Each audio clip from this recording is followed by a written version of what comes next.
Hello friends, good morning all of you।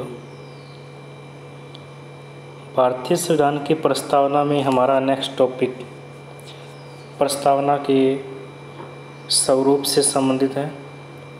प्रस्तावना में जो उद्देश्यों का वर्णन किया गया है उससे संबंधित है। भारतीय संविधान की प्रस्तावना में स्रोत की जानकारी हमें मिलती है कि भारतीय संविधान की स्रोत भारत की जनता है। अंतिम शक्ति भारत की जनता के पास है। इसके अलावा भारतीय संविधान का निर्माण करने में भी भारतीय जनता का रोल रहा है। इसी के साथ साथ प्रस्तावना से हमें सत्ता के स्वरूप के बारे में भी जानकारी मिलती है। जब हम भारतीय संविधान की प्रस्तावना पढ़ते हैं तो सत्ता का जो स्वरूप है उसके बारे में जानकारी हमें प्रस्तावना से मिलती है। भारतीय संविधान की प्रस्तावना में संपूर्ण प्रभुत्व संपन्न शब्द का प्रयोग किया गया है। जब हम भारतीय संविधान की प्रस्तावना पढ़ते हैं तो वहाँ संपूर्ण प्रभुत्व संपन्न सार्वजनिक शब्द का प्रयोग किया गया है। संपूर्ण प्रभुत्व संपन्न से हमारा अभिप्राय है कि भारत एक ऐसा देश है जो कि आंतरिक और बाहरी मामलों में पूर्ण रूप से स्वतंत्रता प्राप्त हो गई है। वह किसी भी बाहरी शक्ति के नियंत्रण में नहीं है, या हम कह सकते हैं कि कानून की दृष्टि से भारत के ऊपर आंतरिक और बाहरी रूप से किसी का नियंत्रण नहीं है। भारत इस मामले में अपने आप में स्वतंत्र है। संपूर्ण संप्रभु संपन्न के साथ साथ समाजवादी शब्द जो कि 42वें संशोधन 1976 में जोड़ा गया है, इस शब्द का प्रयोग भी संविधान की प्रस्तावना में है। समाजवादी सोशलिस्ट से हमारा अभिप्राय है कि निजी संपत्ति का जो अस्तित्व है वो बिल्कुल भी नहीं होगा, बल्कि पूरी की पूरी संपत्ति पर सरकार का शासन होगा, गवर्नमेंट के नियंत्रण में होगी। निजी संपत्ति का अस्तित्व इसमें बिल्कुल भी नहीं होगा। ये भी जानकारी हमें भारतीय संविधान की प्रस्तावना से मिलती है। सत्ता के स्वरूप में समाजवाद के साथ साथ पंथ निरपेक्ष शब्द का प्रयोग भी किया गया है। ये भी प्रस्तावना की एक स्वरूप हम कह सकते हैं। पंथ निरपेक्ष से हमारा अभिप्राय है, जिसको हम इंग्लिश में सेकुलर कहते हैं, कि सरकार एक पंथ को बढ़ावा नहीं देती बल्कि सभी पंथ को एक समान दृष्टि से देखती है। या हम कह सकते हैं कि कानून की दृष्टि में सभी जो धर्म है वो एक समान है, और अलग अलग धर्म के जो लोग हैं वो अपने धर्म का प्रचार भी कर सकते हैं, पालन कर सकते हैं। इस प्रकार की सूचना भी भारतीय संविधान के अनुच्छेद 25 से 28 में दी गई है। धार्मिक स्वतंत्रता का जो अधिकार है। इसके अलावा हम ये भी कह सकते हैं कि जो अलग अलग धर्म के जो लोग भारत की भूमि पर निवास कर रहे हैं उनमें धर्म के आधार पर कोई भेदभाव नहीं किया जा सकता, बल्कि सरकार सभी जो धर्म हैं, सभी जो पंथ हैं उनको एक समान दृष्टि से देखती है। पंथ निरपेक्ष के साथ साथ प्रस्तावना में लोकतांत्रिक शब्द का प्रयोग भी किया गया है। इससे भी हमें इस स्वरूप की जानकारी मिलती है कि भारत एक डेमोक्रेटिक कंट्री है, लोकतांत्रिक देश है। लोकतंत्र के बारे में डॉक्टर अब्राहम लिंकन की बहुत ही फेमस परिभाषा है कि लोकतंत्र जनता के द्वारा जनता के लिए शासन है। सबसे ज़्यादा भागीदारी जो है वो जनता की रहती है लोकतंत्र में। लोकतंत्र के साथ साथ भारत गणराज्य भी है, रिपब्लिक कंट्री भी है। भारत गणराज्य 26 जनवरी 1950 को बना। गणराज्य रिपब्लिक से हमारा अभिप्राय है कि जो सर्वोच्च जो अधिकारी होता है वह वंशानुगत नहीं होता बल्कि निर्वाचित होता है। या हम ये भी कह सकते हैं कि भारत में जो राज्यों का जो मुखिया है, जो राष्ट्रपति, तो राष्ट्रपति का पद एक निर्वाचित पद है, बाकायदा चुनाव होता है, इलेक्शन होता है और एक टाइम पीरियड होता है, टाइम निश्चित काल होता है, उस काल के लिए चुने जाते हैं। उससे पहले भी हटाए जा सकते हैं, महाभियोग के द्वारा, इम्पीचमेंट के द्वारा हटाए जा सकते हैं। तो इस प्रकार से गणराज्य शब्द का प्रयोग भारतीय संविधान की प्रस्तावना में है। ये भी इसकी एक विशेषता है, सत्ता का स्वरूप है कि भारत एक रिपब्लिक कंट्री है और रिपब्लिक भारत 26 जनवरी 1950 को बना। स्वरूप के साथ साथ सत्ता की अनेक उद्देश्यों का जिक्र भी भारतीय संविधान की प्रस्तावना में किया गया है। प्रस्तावना में अनेक प्रकार के जो उद्देश्य है, उन सब उद्देश्यों का जिक्र प्रस्तावना में है। जैसे कि न्याय, भारतीय संविधान की प्रस्तावना में जब हम पढ़ते हैं तो कुल 3 प्रकार के न्याय का जिक्र भारतीय संविधान की प्रस्तावना में है। जैसे कि सामाजिक न्याय, आर्थिक न्याय व राजनीतिक न्याय। 3 प्रकार के न्याय भारतीय संविधान की प्रस्तावना में वर्णित है।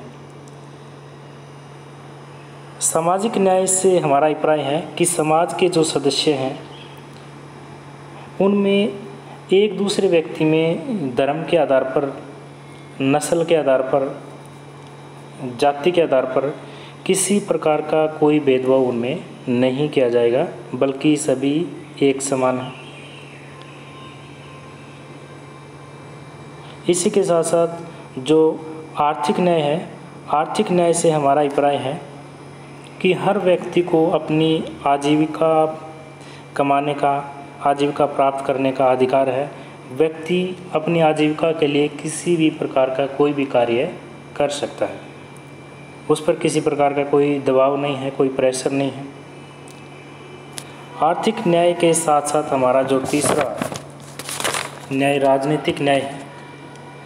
राजनीतिक न्याय से अभिप्राय है कि कोई भी व्यक्ति राजनीति में भाग ले सकता है, पार्टिसिपेट कर सकता है। उससे इस आधार पर भी राजनीति में भाग लेने से संबंधित किसी प्रकार का उस पर कोई भेदभाव नहीं किया जाएगा।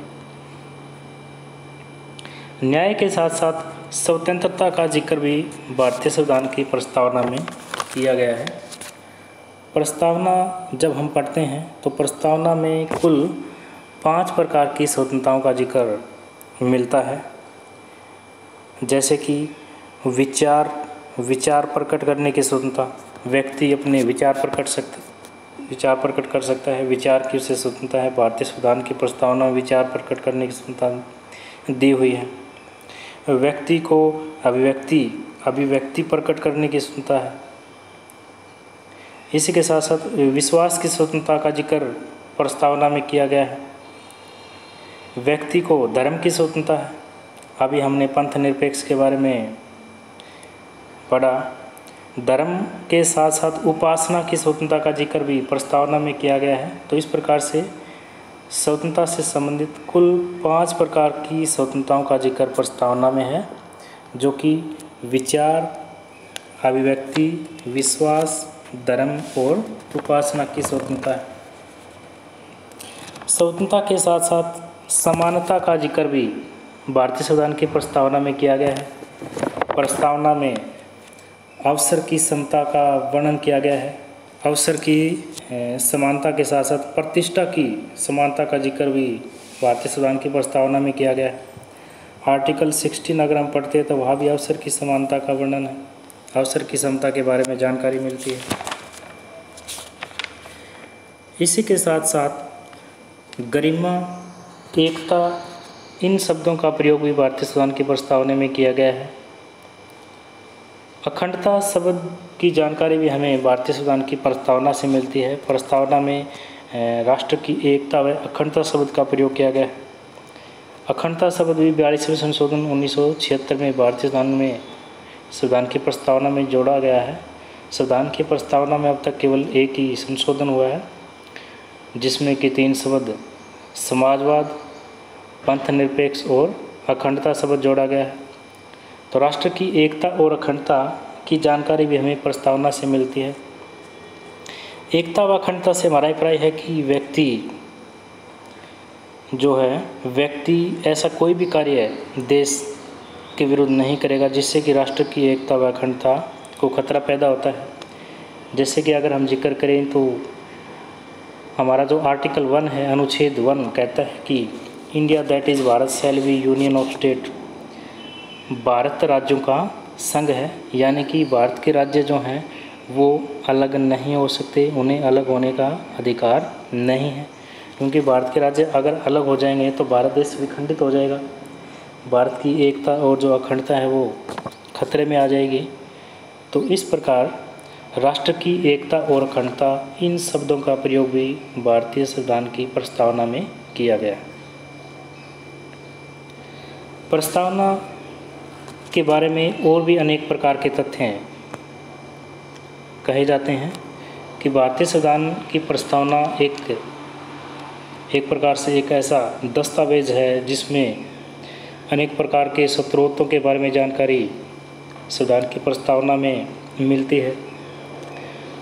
स्रोत के साथ साथ भारतीय संविधान की जो शासन व्यवस्था है, जो स्वरूप है, स्ट्रक्चर है, जो ढांचा है, उसके बारे में अगर कोई जानकारी हमें मिलती है तो वो भी भारतीय संविधान की प्रस्तावना से ही मिलती है। इसके अलावा भारतीय संविधान की प्रस्तावना में उद्देश्यों का जिक्र किया गया है, लक्ष्यों का जिक्र किया गया है। भारतीय संविधान के जो उद्देश्य और जो लक्ष्य है, इन सब की जानकारी जो है भारतीय संविधान की प्रस्तावना में मिलती है। इसके अलावा कानून का जो विस्तार है वो कहाँ तक किया गया है, कानून का विस्तार कहाँ तक है, या भारत का संविधान लागू होने की तिथि क्या है, कब लागू हुआ। भारत का संविधान 26 नवंबर 1949 को बनकर तैयार हो गया था, लेकिन 26 जनवरी 1950 को लागू हुआ। तो इन सब बातों की जानकारी भारतीय संविधान की प्रस्तावना से मिलती है। प्रस्तावना के बारे में अलग अलग विद्वानों ने अपनी अलग अलग टिप्पणी भी की है। प्रस्तावना के बारे में ठाकुर भार्गवदास का कहना है कि प्रस्तावना संविधान का सबसे महत्वपूर्ण भाग है।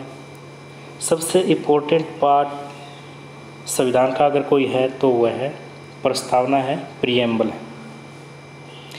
इसी के साथ साथ ठाकुरदास भार्गव का कहना है कि प्रस्तावना संविधान की आत्मा है। संविधान की आत्मा अगर किसी में निवास करती है तो वो संविधान की प्रस्तावना में करती है। के.एम. मुंशी ने भी प्रस्तावना के बारे में कहा कि प्रस्तावना संविधान की जन्म कुंडली है। प्रस्तावना में वो सारी जानकारी है। भारत का संविधान जो कि इतना विस्तृत संविधान है, लंबा संविधान है, जिसमें 395 अनुच्छेद, 22 भाग, 12 अनुसूचियों का जिक्र किया गया है। भारतीय संविधान की प्रस्तावना की अगर 8-10 लाइनें अगर हम पढ़ लेते हैं तो उन सब 8-10 लाइनों से हमें भारतीय संविधान के स्वरूप के बारे में, उद्देश्यों के बारे में और जो स्ट्रक्चर है उसके बारे में जानकारी हमें मिलती है। भारतीय संविधान की जो प्रस्तावना है आरंभ में संविधान का अंग नहीं माना गया था। जब बेरुवारी विवाद 1960 में हुआ तो उसमें कहा गया था कि प्रस्तावना संविधान का भाग नहीं है, लेकिन उसके ठीक 13 साल के बाद 24 अप्रैल 1973 में जो केशवानंद भारती वर्सेस केरल राज्य विवाद हुआ, उसमें ये कहा गया कि प्रस्तावना संविधान का भाग है और प्रस्तावना संविधान का भाग होने के साथ साथ प्रस्तावना में भी उसी प्रकार से संशोधन हो सकते हैं जिस प्रकार से संविधान के बाकी हिस्से में संशोधन होता है। भारतीय संविधान में हम संशोधन भी कर सकते हैं। भारतीय संविधान में संशोधन की प्रक्रिया का जिक्र अनुच्छेद 368 में है। अनुच्छेद 368 में 2 प्रकार की प्रक्रियाओं का जिक्र है और भारतीय संविधान में हम कुल 3 प्रकार से संशोधन कर सकते हैं। संसद के साधारण बहुमत के द्वारा, संसद के 2/3 बहुमत के द्वारा, संसद के 2/3 बहुमत और आधे राज्यों के विधानमंडल के द्वारा। इस प्रकार से भारतीय संविधान की प्रस्तावना में संशोधन हो सकता है और प्रस्तावना संविधान का एक मुख्य भाग है। ये 24 अप्रैल 1973 में केशवानंद भारती केरल राज्य वर्सेस केरल राज्य विवाद में मान लिया गया।